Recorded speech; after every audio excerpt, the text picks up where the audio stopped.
Il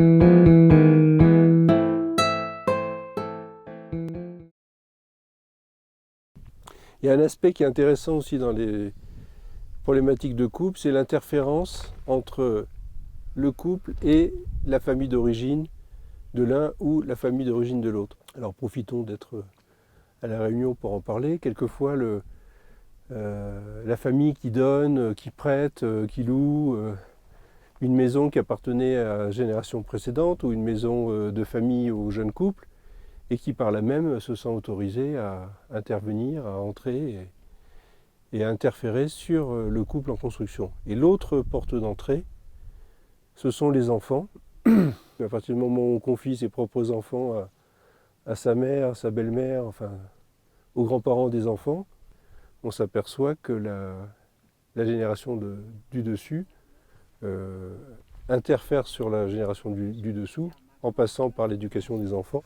Dans un certain nombre de situations, je me suis aperçu que finalement, le couple n'arrivait pas ou avait bien du mal à créer sa relation parce qu'ils étaient plus filles et fils de leur famille d'origine que mari et femme, conjoint, etc. Et dans certaines familles, on entend dire que telle belle-fille, tel gendre est considéré par la famille du conjoint comme étant le fils ou la fille de la famille.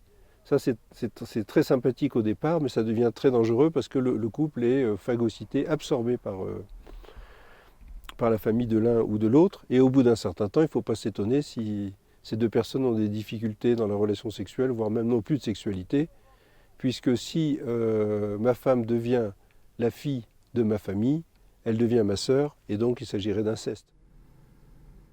La plupart des couples ou des personnes considèrent la question de l'infidélité, c'est-à-dire le fait qu'il y ait une relation, peu importe laquelle, extérieure au couple et qui soit vécue comme une trahison par l'autre membre du couple, comme étant un problème en soi.